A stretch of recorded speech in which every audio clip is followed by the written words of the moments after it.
and then we can start. All right, we're recording. Great. So thank you everyone for joining. This is the first research seminar for IFF for this academic year. It's a pleasure and an honor to have Dr. Justin Goldston with us. I'll give him the floor in a couple of minutes to introduce himself in more detail, but just to give you a very brief overview.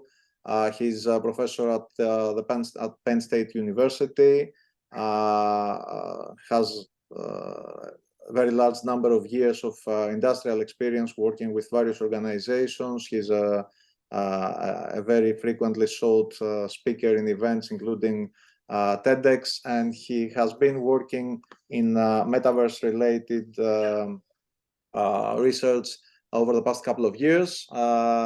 He was kind enough to reach out to us when we launched our new Masters in Metaverse, and I've invited him to be our first speaker for this academic year. Justin, I'll just go very quickly through the people who are on this call. We have Antonis Polemitis, who's the CEO of the University of Nicosia, and I guess the driving force behind the university's very early entrance into the world of crypto, blockchain, Web3, decentralization, and now the metaverse. We have Professor Marinos Themistokleous, who's the Associate Dean of the School of Business and the Program Coordinator of our new Masters in Metaverse. We have Sula Luka, who's also a professor at the Department of Digital Innovation and the Director of the Institute for the Future. And we have a number of our researchers and staff, including Leonidas Katelaris, who's also co-teaching in the MSc in Metaverse, Lambis Dionysopoulos, Evgenia Kapasa, Andreas Deladetsimas, and George Ioannou. These are the people that I see in the call at the moment. Maybe others will be joining us. So without further ado, I'll give the floor to Justin. The idea is to have a presentation for the first 20 minutes or so, and then have an open discussion either on the themes that Justin will touch upon in his talk, or anything that we want to discuss really. So Justin, the floor is yours. All right, thank you. Thank you for that. And thank you all for joining. Have more people in here than I expected. So that's a good turnout. So a little bit about myself. I've been teaching in the supply chain program at Penn State University. I've also on the advisory board at Georgetown in the United States, and I've also worked with the University of Southern California in developing their Master's in Sustainability program. But my real passion is within Web3. So I've done a number of TEDx talks in the last bull market on Web3 and blockchain, and done a lot of studies on soul-bound tokens. Did one of the first studies on soul-bound tokens. Did one of the first case studies on the metaverse where we talked about BitCountry. We're actually going to go into BitCountry on this presentation. So I'm looking to demonstrate my knowledge within the Web3 space as well as within a blockchain space in this presentation. So we're going to go through a number of different metaverses in this presentation, but the first we're going to go through is the Voxels metaverse, formerly Crypto Voxels.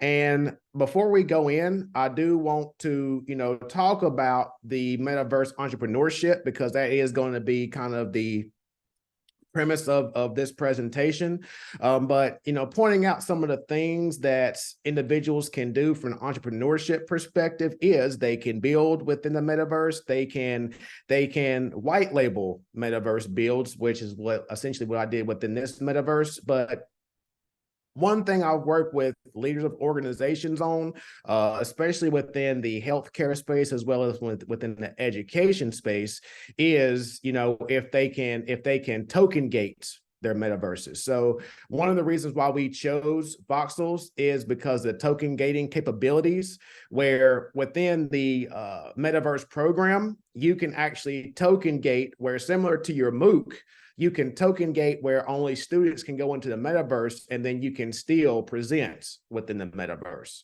Also, for entrepreneurs from a marketing perspective, if you're looking to kind of monetize their metaverse builds, then you can also demonstrate the traffic that you can, or show the traffic from in your particular metaverse build. So you can see on the 14th, last month there was a lot of traffic within this build, where we actually did an event for Internet Computer Protocol, ICP, and then as you can see on the events here, we did an event last year on Polkadot and Kusama through a grant that we received from Polkadot. And then also you can set up meetings where we already have that presentation, the presentation that we're doing today, where anyone within Metaverse, because it wasn't token gated, anyone can be in voxels and they can actually go into the presentation that we're about to go into now. Okay, so we're about to go into this build in voxels, and again, voxels is actually on the Ethereum blockchain. And I see some people are actually in this build already. So if we give it a time to render, going into the agenda. So today we're going to talk about Metaverse Architecture. We're also going to talk about the meetings. So we did briefly talk about the token gating for these events. We're also going to talk about how we can educate individuals within the metaverse. And then also we're going to discuss the NFT creation. So we're going to go into BitCountry. I'm going to show you where I created NFTs directly within the metaverse, right? And they're on chain. And then we're also going to go into the gallery that we have set up within this metaverse build. We're also going to go into BitCountry and talk about land investment. And we're also going to talk about land investment within Alluvium. And then we're also going to go into Alluvium and talk about gaming within the metaverse. Okay. And then the ultimate goal from a metaverse perspective, we're also going to be discussing the interoperability between different metaverses. So someone else is coming in here. Give me a second. I got to, let me see if I can do this. I have to let someone in. All right.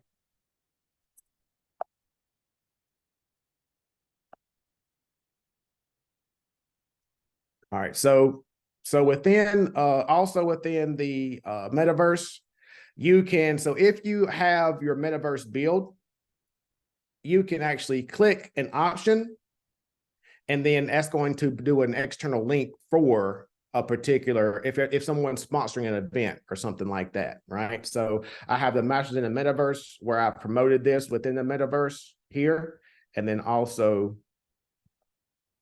I've also did a hyperlink, an external link as well for the master's program.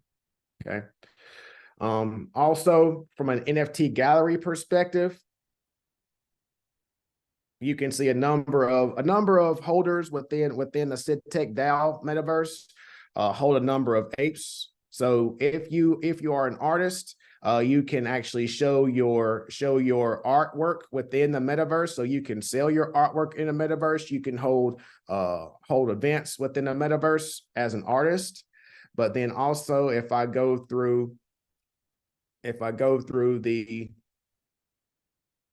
lobby here, you can also see where if you're an artist and you want to sell your artwork, you can embed your artwork within the metaverse build, and then you can have a direct link on OpenSea where you can actually sell your artwork. Now, your artwork will still remain in the metaverse, but you would just be transferring ownership of your artwork from yourself to the new holder. So there's a direct link on OpenSea, and that's how that's integrated within a metaverse. All right, got that admit. All right, so, and then you can also see where I still have some other promotional materials for the master's program. But another reason why we chose the Voxels metaverse, and as you can see is voxel based, is because you can live stream either through Twitch or through YouTube and then you can actually run events. You can run classes directly within the metaverse. Now, you'll see in BitCountry very shortly, you'll see where you can do the same thing within BitCountry, where you can share your screen, where you can run events. But Voxels was one of the first where you could actually embed videos and actually run classes within the metaverse. And we've run a number of different events within this from the entrepreneurship perspective. So if you have a build, then if an organization comes to you, then you can rent out your space in the Web3 world, similar to how you can rent out your space in the Web2 world. Going back to events in the metaverse. So let's see. Second here. So Amstel is actually a neighbor within the metaverse. And if you just Google Amstel in the metaverse in YouTube, you'll see where Amstel actually ran an event within the Voxels metaverse. So they ran concerts. So that's another option that you could do from an entrepreneurship perspective. And then if you can see within Voxels, there's a number of individuals who have started their build. You can see that the market has had an impact, especially also from a metaverse build perspective. But current state, all of these builds required architects. So the reason why Voxels created this voxel-based model was to get more Minecraft developers or Minecraft architects, if you will, within the metaverse, within the Web3 space. So if you have people with that experience in building in voxels, now they can come into the Web3 space. Now they can come into voxels and monetize off of that from a metaverse architecture perspective. Okay. And then also similar to the Web2 world, if you are a landowner, if you're looking to acquire property, what I forgot to say, none of this is financial advice. None of this is the views of the University of Nicosia. These are just the views of Justin Goldston. So I had to include that. My apologies.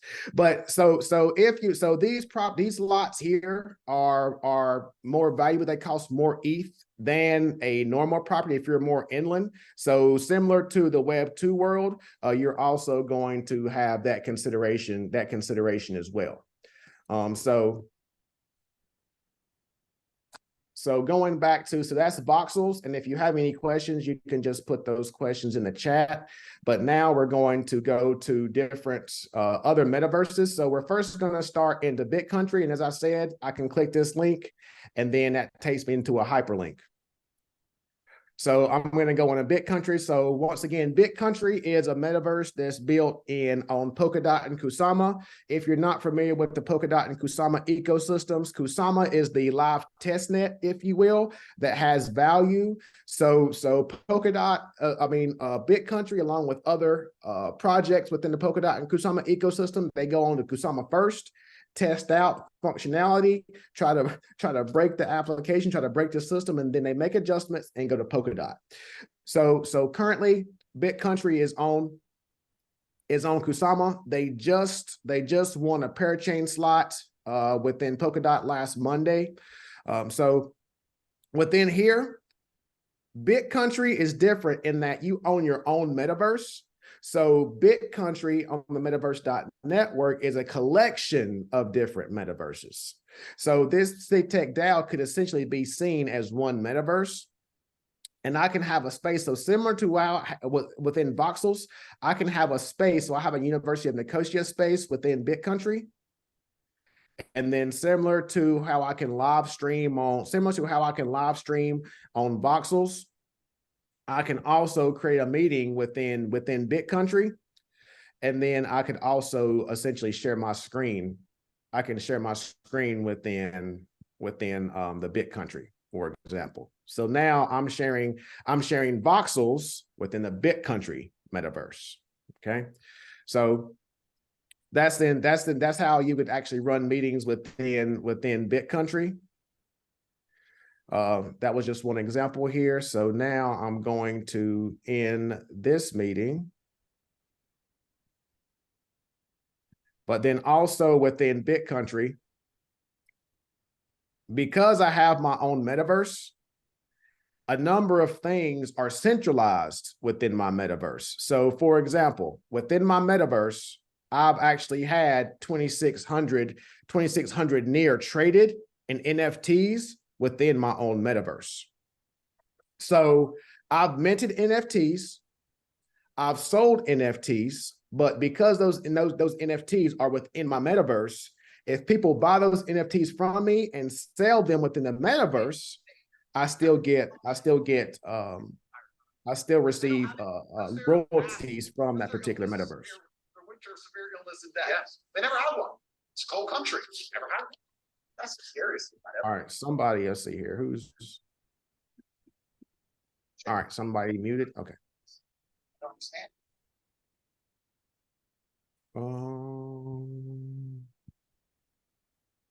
Let's see if I can mute real quick. There we go. I think we're good now. All right, so also you can link your social links to BitCountry. So another benefit to BitCountry is the marketplace, as I said before. So within the marketplace, that's where I can actually buy and sell my NFTs, my non-fungible tokens. Also within the BitCountry metaverse, you can actually craft NFTs directly on chain within the BitCountry metaverse. So here's some NFTs that I created. I just printed it. I did this like about 10 minutes before this presentation, just for presentation purposes. About a few months ago, I did a demonstration within BitCountry for Jameson Whiskey, where I actually used Midjourney. So I used AI to generate these NFTs.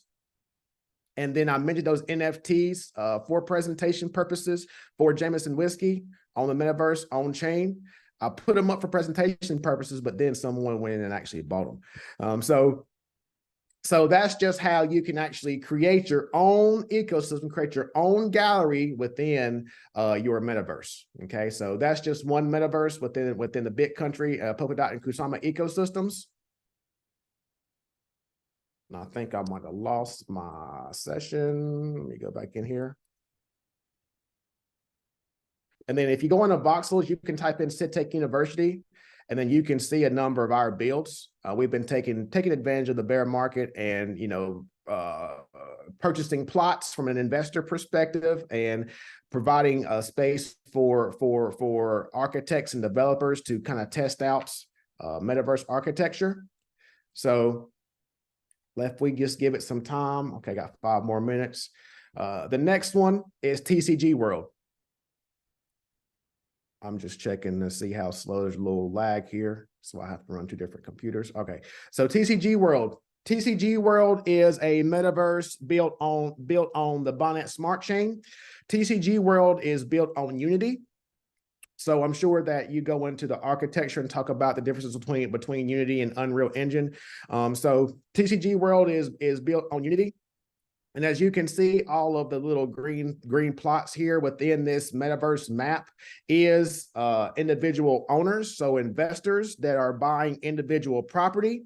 You can see on the right hand side here where SITTech has a large plot. So we have a partnership with TCG World where we're actually going to educate all of these landowners on a variety of different areas within the metaverse. So again, this is the different metaverse, again, built in Unity. And then also similar to BitCountry, they also have a marketplace. So you as an entrepreneur can go in and you can actually buy plots directly within this marketplace. You can also purchase cars. So as an entrepreneur, you can actually have a car lot. You can be a used car salesman. You can be a new car salesman within the metaverse, because you can purchase these cars and then you can drive around the TCG World metaverse with these NFTs. So once again, all of this information is on chain, and then it will demonstrate the ownership within TCG World. So once again, TCG World, that is on a Binance Smart Chain. And the last one, okay, I got 3 minutes. The last metaverse I want to talk about is going to be Alluvium. So based on my research, out of all metaverses that I've reviewed a number of them. Alluvium is the metaverse that has kind of had the most development. Within Alluvium, it's kind of very, very smart. I won't say brilliant. It's innovative. I'll put it that way.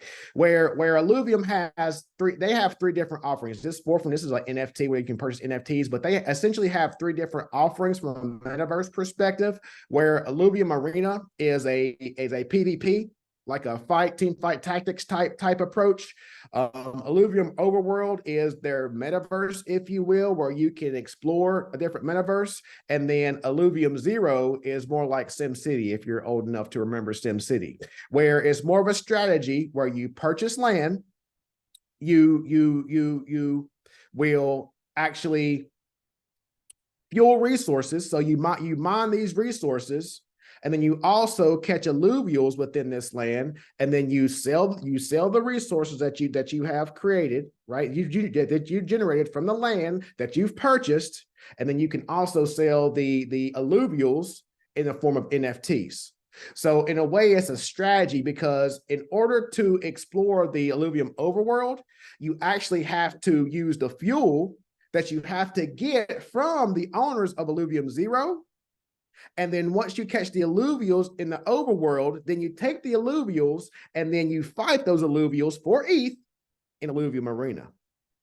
So it's essentially a tiered approach. And again, like I said, it's very innovative, where they have three different products where you can pick and choose. You can actually invest in all of those worlds, right? And they've created their own metaverse economy. So the last thing, so actually I actually have Alluvium Zero. So if I go here and then, hold on, give me a second. I'm actually looking at my other screen to see how much lag I have. Because it looks like, okay, so stop share. See, this is a benefit. This is a benefit to, give me a second. All right, so stop share. So now I'm in Alluvium Zero. So now I'm in my land plots on Alluvium Zero. So these are my land plots, and then you can see that I've captured all alluvials within these lands, if you will. I'm getting a lot of land. We're getting a lot of lag here. So you can see where once this comes up, you can see where I've actually started to mine all this fuel, and then within Alluvium, I could sell this fuel at any given time, because people within the overworld need that fuel to navigate. They need that fuel to catch those alluvials, right? So again, it's a tiered approach, and from a metaverse perspective, it's one that is very, very clever, and one I haven't seen before. So as we wrap up, as I said, whenever we're talking about the metaverse, when we're talking about metaverse entrepreneurship, it essentially depends upon what your needs are going to be. It depends on, where you're looking to what your activities are in the metaverse. So if you're creating meetings, you're going to be in certain metaverse. You're going to be in voxels. You're going to be in Decentraland. You're going to probably not Sandbox, but Somnium Space, for example. If you're more of a gamer, Sandbox, Alluvium. If you're looking for more of an industrial or enterprise type offering, you may look at NVIDIA's Omniverse. So it just depends on, what the needs are of the individuals. It just depends on, what you're looking for as a metaverse entrepreneur. Hopefully that was helpful. Are there any questions?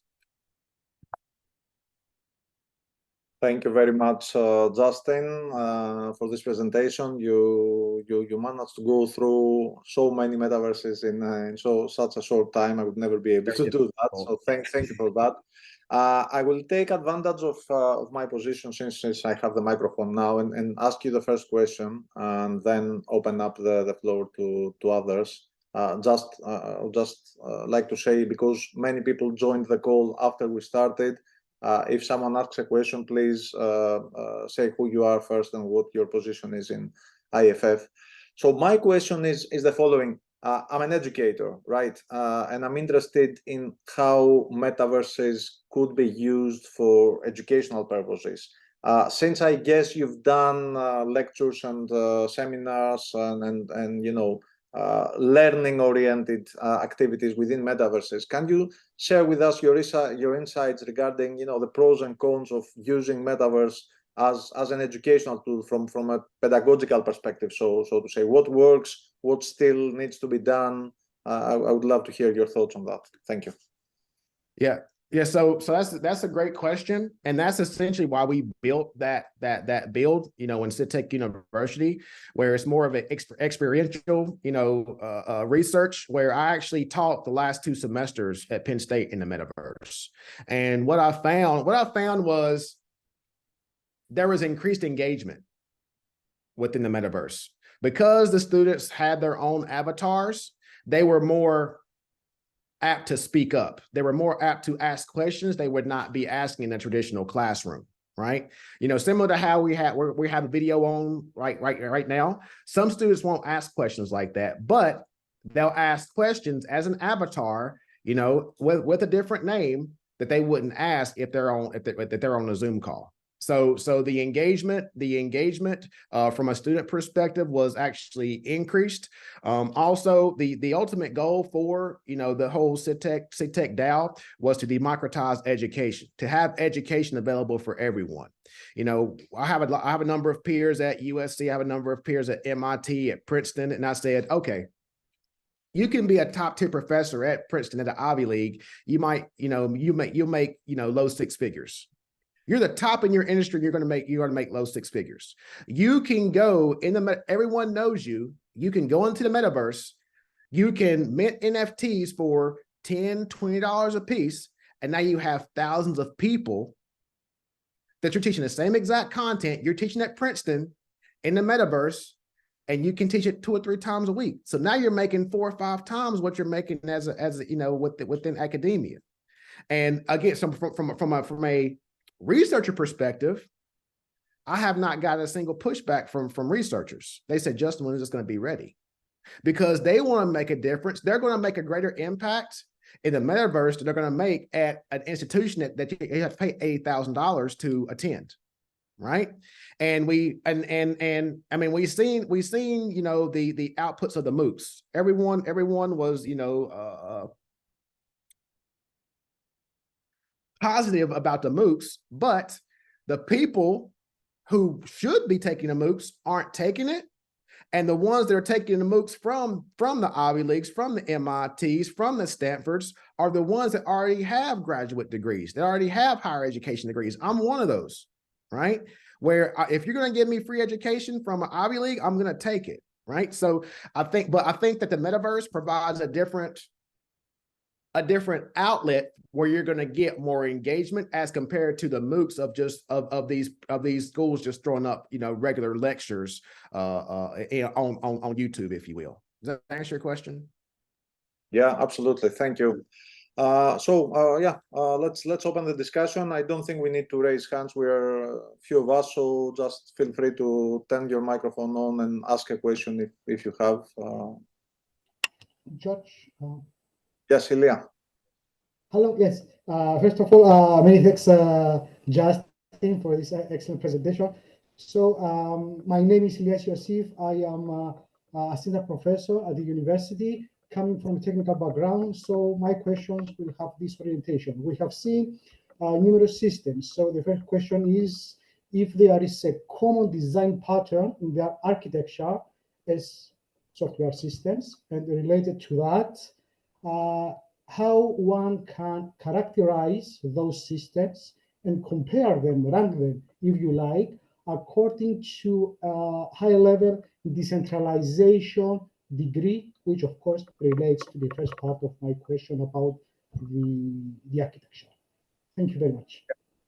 Yeah, so if I'm following your question correctly, so from an architecture perspective, there's a number of different architectures out there, and whenever you so you'll have crypto voxels, that's voxel based, and that's only Ethereum. That's only an Ethereum ecosystem.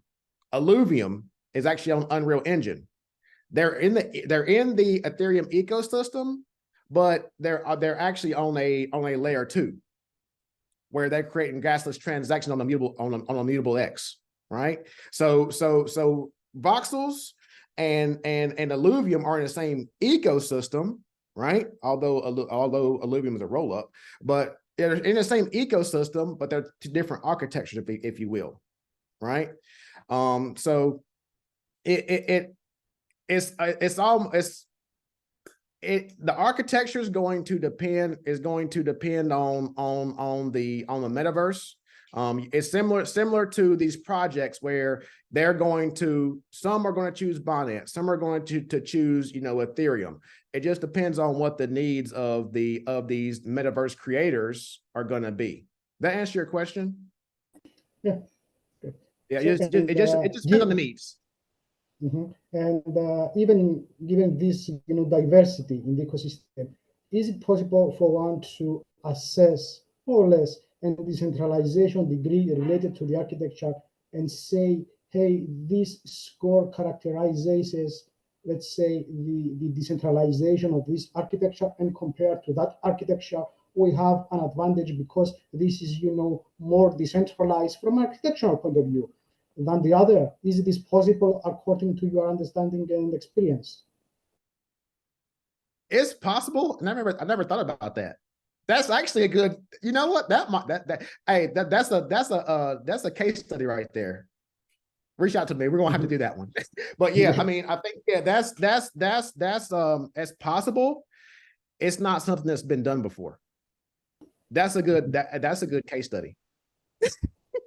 Okay. So thank you very much once again. Thank you. If I may ask also a question, please. Of course, yeah. Yeah, thank you, Justin, for this very informative presentation on these different virtual worlds. If I understood correctly, you use them to teach some courses, right? Mm-hmm. Okay, how did you find the engagement of the faculty? Because I assume you taught a variety of disciplines within these metaverses.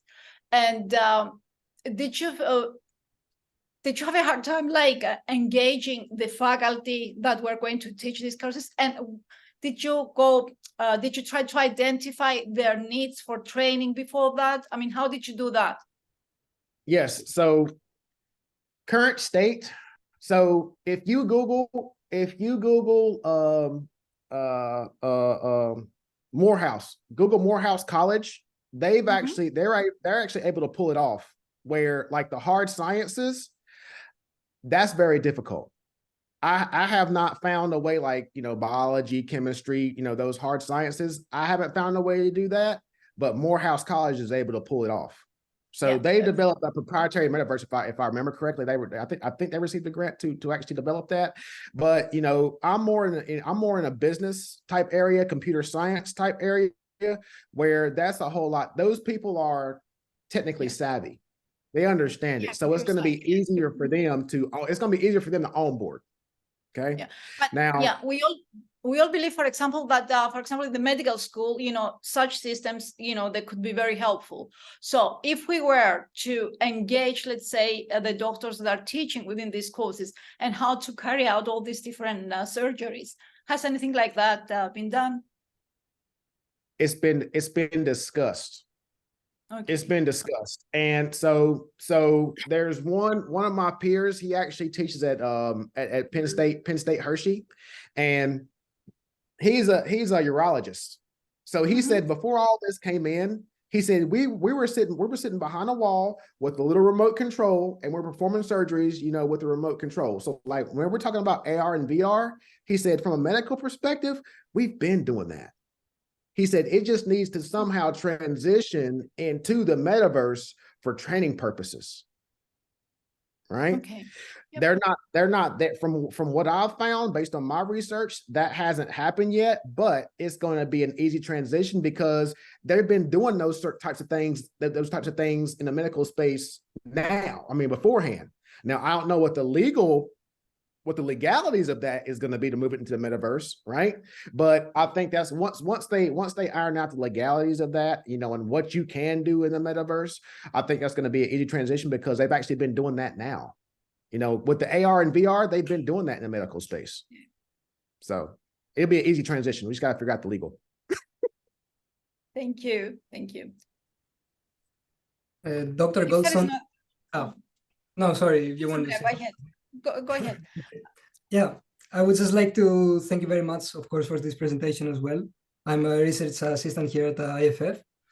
I wrote my question in the chat, but I prefer to communicate orally anyway, so it's better for me to say it on camera, of course.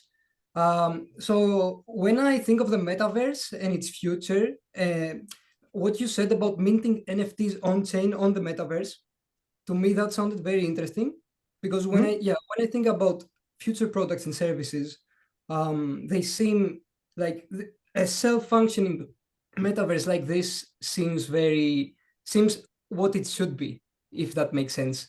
So for me, that sounded very interesting, and I wanted your opinion on that specific functionality, like that in combination, of course, with interoperability, since of course we want businesses and of course individuals to interact on the metaverse.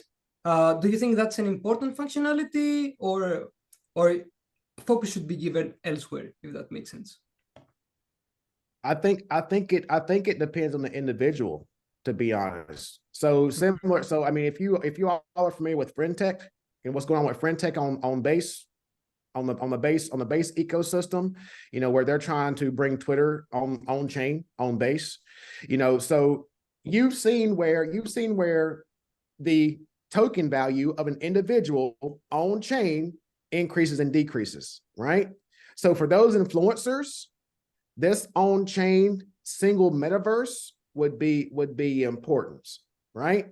Now, if you don't really have that community and you're looking to build that community, now you might want to be in a more collaborative type metaverse, all right, if that makes sense. So if you have a big following, if you have a business, if you're an entrepreneur, right, that metaverse, the on-chain, the NFTs within that metaverse has value. But if you're an individual that's new within the Web3 space, these are my thoughts. I don't see though that individual metaverse having that much value. And you may be better off going into more of a collaborative type community. So if you go into BitCountry, pioneer.bit.country, you'll see what they refer to as Chaos Land. So Chaos Land is more of that community-driven type metaverse, right? Where everyone collaborates. Now you have your own metaverse, where once you've made the connections in Chaos Land, now those connections come over to your metaverse, and now you have people minting NFTs in your metaverse, and now you get royalties because it's your metaverse. You've made the investment, you purchased the land, they're using your land, right? Where if you're an individual, before you make those connections, you're not really going to have that much value, that much of a return on investment. Talk about entrepreneurship here. That's your question. Yeah. When I asked that question, that's what I had in mind from the beginning, like brands and businesses gaining value from this. So you answered it perfectly. Yeah. Yes. Brands and businesses. This is going to be immense. And you know, a lot of people say the metaverse is dead. If the metaverse was dead, I wouldn't have organizations reaching out to me every month to do just a quick, you know, presentation. You know, so that's my community service as of late. Thank you very much again. Justin, from your experience in this course delivery, what do you think worked best and what didn't work? I would say getting people from different areas, like all around the world, works best in this particular modality, because you've seen where we'll do like, you know, presentations, and we'll have 5 people show up, but yet you'll get 2,000 views, right?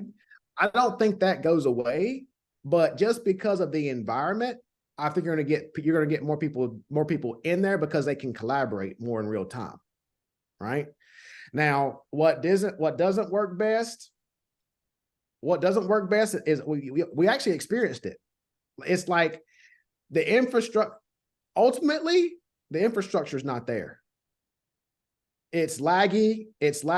There's things like I was trying to let people in a meeting and I was having issues with that, you know. So the infrastructure, in my opinion, the infrastructure is not there. When we talk about AR and VR, these are my thoughts. We're years away from that, because Voxels has an integration on MetaQuest.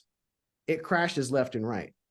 The only metaverse that works on Quest is, of course, Meta's Horizon World. It's the only one that works, right? Maybe that's purposeful, but based on my experience, that's the only one that works, because, like I said, there's an integration for voxels, but it's just crashing because I don't think the infrastructure is there. So, you know, I think that there was one question that came up, on what the future hold for AR and VR.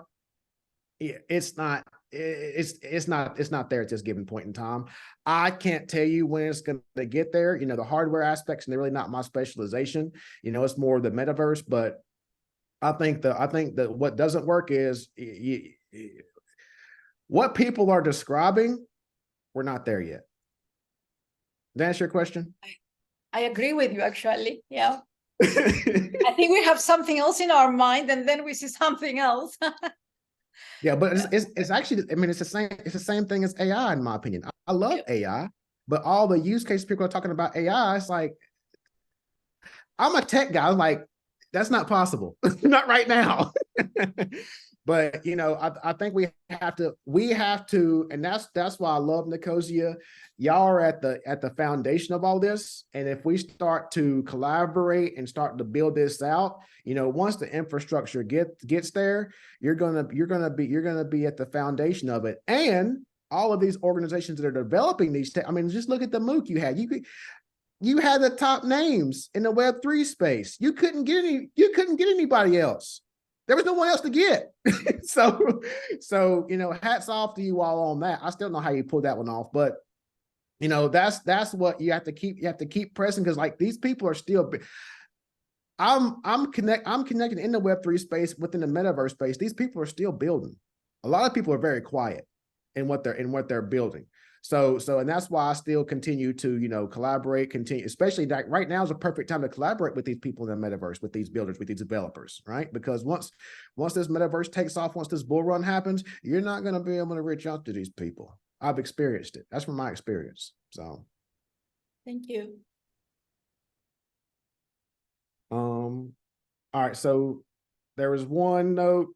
All right, what do you mean the NFT does not leave the metaverse, but its ownership is transferred? Yeah, so whenever in that gallery, that NFT picture will still be there in that particular metaverse, right? But on chain, that ownership will So let's just say that was my NFT, and I sold it to you. That NFT, the NFT picture is still going to be in that metaverse. But if you go on OpenSea and purchase it, the on-chain ownership transfers to you from me. Now you can reach out to me and say, okay, Justin, I just bought that from you. Can you take that down out of your metaverse build? Then we take it down. So that's what I mean, that, you know, once the ownership transfers, that picture in the gallery still remains. Does that answer your question? Okay, yeah, perfect. I think that's all the questions in the chat. There's one more question, I think, in the chat. I don't know whether it's within your field of expertise. Manos is asking, what does the future hold on VR and AR devices support? I think in the context of the metaverses that you presented. Yes, I think we're still years away from that. I still think we're years away from that. I want to be proven wrong. Put it that way. Current state, I don't think the infrastructure is there. I think, and also from a development perspective, everyone's focus is on AI right now. So I don't think that the level of focus that needs to happen in terms of AR and VR support is there right now. You know, once the AI craze kind of dies out, then they might redirect. Once the bull run happens, then they may redirect their focus on the AR and VR support. But then also in addition to that, I may be proven wrong because AI may accelerate the development of AR and VR support. You know, that's another consideration. So that's another thought, where, you know, AI may, although the focus is on AI may accelerate the development of AR and VR within the metaverse. I'm not sure I agree with this. I mean, in the sense of like what the crypto or blockchain projects are doing, I agree that there's no focus on AR or VR at the moment. They're just creating 2D virtual worlds. But if you look at what organizations like Meta is doing with you know, Oculus and Horizon Worlds and all that stuff, I think there's a tremendous focus on AR and VR. Meta is releasing their Ray-Ban 2 glasses next month. So there's lots of devices coming in the market. So I'm not sure whether, you know, we won't see a sudden, you know, introduction in the market of a number of device based metaverses or metaverse applications. I don't know what's your take on this one. So do you think, so yes, AR and VR AR and VR is going to be introduced into the market. I like this conversation, by the way. Although it may be introduced into the market, do you think that the focus and integration is going to be within the metaverse? Or is it going to be kind of AR within like from like a marketing perspective? So I think we've seen on LinkedIn where they've like unveiled things and seen dragons on these buildings, or something opened up and you see this big, you know, marketing from an AR perspective. You know, that's where I see the focus is now. Do you see, I mean, because I forget what project it is, but there's one you all may know, it's leaving me right now, but you know, they've done a kind of like an overlay of the United States where you can kind of do an AR and VR when you start building buildings like on any parts of the world. So you could actually purchase, you know, land on anywhere in the United States, and then you can actually build using AR and VR. Overland, Overworld. I think it's Overworld or Overland. It's one of the two. OVR.land or OVR.world, something like that.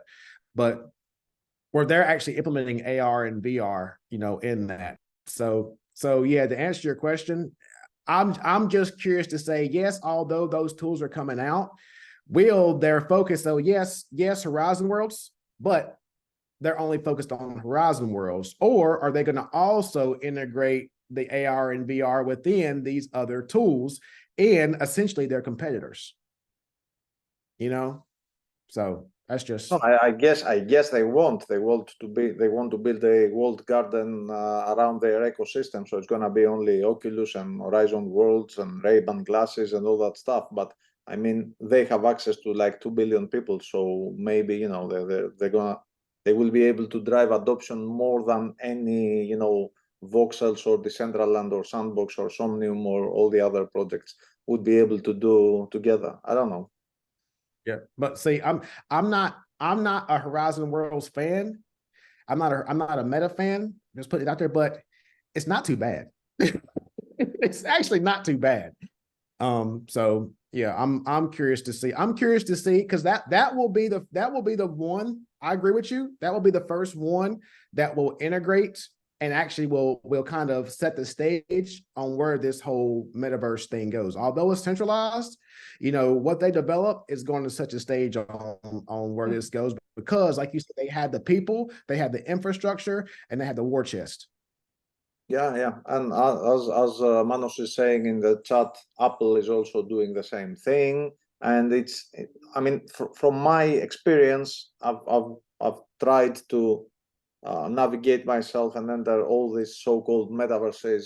The more metaverse experience I've had so far was when I put the Oculus on and I was in Horizon Worlds or all these meta applications. It felt, I mean, it's not decentralized, it's not NFTs, it's not digital asset ownership, nothing like this works there, but it feels more metaverse than anything else. And I don't know whether, you know, if these people are going to capture the market. That's food for thought, I think, for everyone. Yeah, but I don't think that. I mean, it's kind of like the Web 2 world and the Web 3 world. Mm-hmm. You know, how hard has it been to get people to move over to the Web 3, right? So, like you said, once Meta captures the market with the metaverse, how difficult is it going to be to move people from a centralized metaverse to a decentralized metaverse, right? Yeah. Yeah. You know, so, I mean, I think research has to be done on that, because that's, you know, that's more on sentiment, because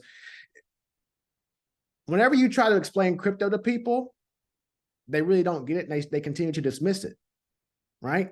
If you try to explain, people don't understand crypto, right, or blockchain. So how are we going to try to explain a centralized metaverse versus a decentralized metaverse and the benefits between a centralized metaverse and a decentralized metaverse, right? Where you control your data, you know, and things like that. So it goes back to, you know, the NFT conversation. Someone who doesn't have that much value in data, someone who doesn't have that much value in terms of assets, do they even care about centralized versus centralized metaverses, right? Do they want to go to a decentralized metaverse to kind of capture that value? At some point, it's almost like, okay, at what point is it really worth it to move and sacrifice UX, because, you know, Meta's going to have the greatest UX. I don't think that can be argued, right? Are we going to sacrifice that for $10, right? Where I can go into a decentralized metaverse and make $10, you know, based on for my data, using my data and things like that, you know. So I think that conversation has to be had, and that research needs to be done. I agree. So we have a few more minutes left. So are there any other questions from anyone? I think there's one from Katarina in the chat. How easy or difficult is it for an individual to find the metaverse world which they should join, depending on what they do? What would you advise an individual starting to explore the metaverse now? It's not that difficult. It's not that difficult, especially now. It's not that difficult because a lot of these people who were talking about the metaverse are now ran out of money, and the metaverses aren't functional. So I would say that there's a handful of metaverses to look into. You know, a quick YouTube, you know, search will kind of give you access. Coin Bureau, guy from Coin Bureau did a review of the top metaverses, where you have these individuals that kind of give a quick 10-minute rundown on the metaverses, where they can actually tell you, you know, what the use cases of each metaverse is. You can reach out to me, and, you know, based on you know what your needs are, I can you know, guide you in a certain direction. But from a general perspective, you know, I think that, I mean, you can't really go to a textbook and find that. You can't go to a journal article and find that right now, you know, at this given juncture. I mean, yes, there's some books on Amazon, but I still don't think that I still think those are theoretical in nature. And I think the best resource right now is going to be on YouTube or to network with individuals within the Web3 space to understand what the best metaverses are. But I don't think it's that difficult. So again, if you're a gamer, sandbox, you know, you can go in a sandbox and see what sandbox has to offer. You can go on Alluvium if that's what you're looking to. If you want to do it from an enterprise perspective, you can go into voxels, go into Big Country. Decentralized has held a number of events from an organizational perspective, and then also, you know, we can say, you know, centralized versus decentralized metaverses. They're, you know, spatial and you know, all the other centralized metaverses that individuals have or that projects are offering. So yeah, so what would you advise an individual just starting to explore the metaverse? The greatest tool right now, like I said, is going to be YouTube. The difficulty is to kind of filter through the so-called influencers and actually get the real research, or get the real people who are actually doing the true unbiased, you know, research within the metaverse space. But yeah, YouTube, and then also you can go on a Google Scholar and see some of those use cases. Again, look at use cases, because some of those theoretical studies on the metaverse